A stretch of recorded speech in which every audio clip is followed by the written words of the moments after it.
Today, we're diving into something that most aesthetic practices completely overlook, but the truly elite ones have absolutely mastered: the sensory environment. We're going to break down some incredible insights from Dr. Ari Masudi on how to turn your clinical space from just a place where you work into a powerful, unforgettable experience for your patients. Just let that sink in for a minute. Your clinic has a smell, it has a sound, it has a feel. And right now, all of those things are happening either by your design or by complete accident. Dr. Masudi is throwing down a challenge here. Stop letting your environment be an accident and start making it an asset. And that really gets to the heart of the problem. That accidental clinic environment, that clinical coldness, it's actually working against what you're trying to do. You're in the business of building confidence and well-being, but the environment itself is often creating anxiety. It's the total opposite of your goal. This really lays out the two worlds, doesn't it? On the left, you've got the default setting. The harsh lights, the bleach smell, that tense silence. It's what patients expect and, frankly, what they dread.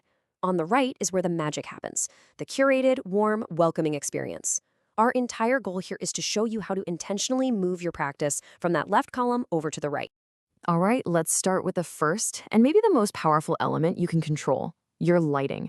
I mean, it's the very first thing a patient notices when they walk in, and it has this immediate, deep psychological effect. Get this wrong, and you could be losing a patient before you even say hello. And here's why this is so critical in aesthetics. Those standard, harsh, overhead fluorescent lights, they are the absolute enemy. They cast shadows that actually highlight the very lines, wrinkles, and imperfections your patients are there to treat. So your lighting is literally making your patients feel worse about themselves right at the moment they're most vulnerable. That's a terrible way to start a consultation. So what's the solution? Well, it's incredibly precise. It's 3000 Kelvin. This isn't just a matter of taste. It's a specific scientific color temperature. It's proven to be warm, it's flattering to skin tones, and it helps reduce anxiety. This is the simple switch that takes a room from feeling like a sterile lab to a luxury space. And this is where it gets really sophisticated. It's not about having one single setting. The elite clinics use a dynamic system like this. Of course, for the procedure itself, you need that bright, clear, focused light. But for the consultation, you switch to a softer, more flattering light that puts the patient at ease. And after the treatment, you dim it down to this gentle, ambient glow that just encourages them to relax. It's about tailoring the light to the moment. Okay, so we've handled sight. Now let's talk about sound. It's time to literally engineer your clinic's soundscape. And the number one mistake that almost everyone makes is thinking that silence is calming. It's not. In a clinic, silence is actually terrifying. This chart just says it all.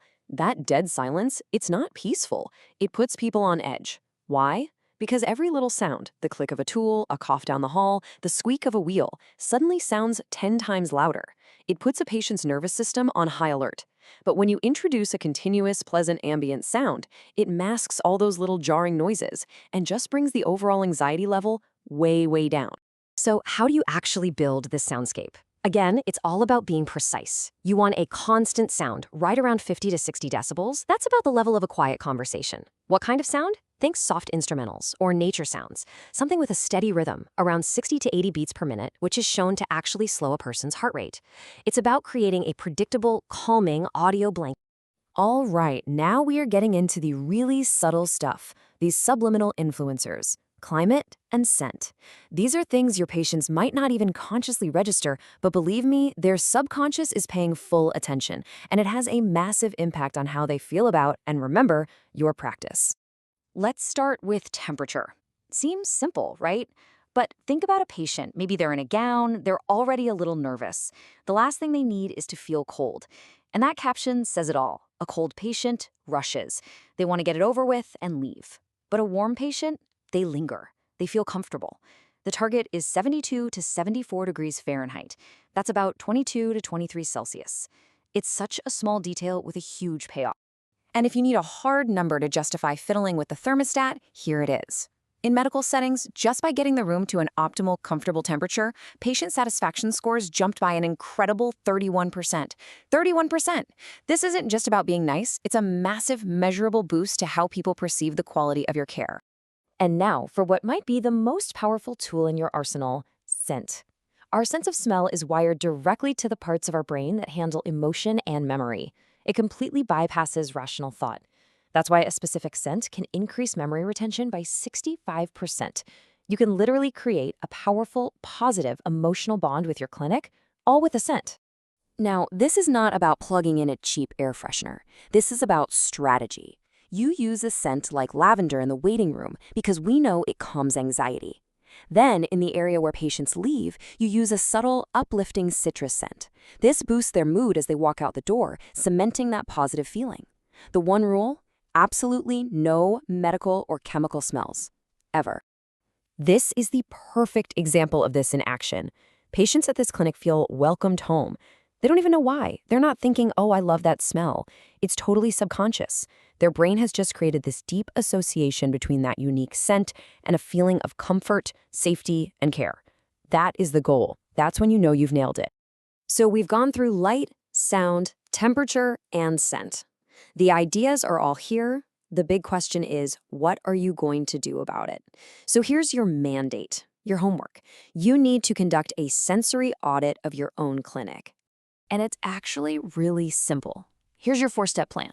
Sometime this week, go into your waiting room, your consultation room, your treatment rooms, and just stand there for 5 minutes. Don't do anything, just be a patient. What do you really see? What do you hear? What do you feel? What do you smell? Then, in each room, identify the single worst thing, the biggest sensory problem. And that's the one you fix first. Don't try to change everything at once. Just find the biggest offender and eliminate it. So we'll leave you with this question to think about, because this is not just some feel-good exercise. Having an accidental, unpleasant sensory environment has a real cost. So what is it in your clinic?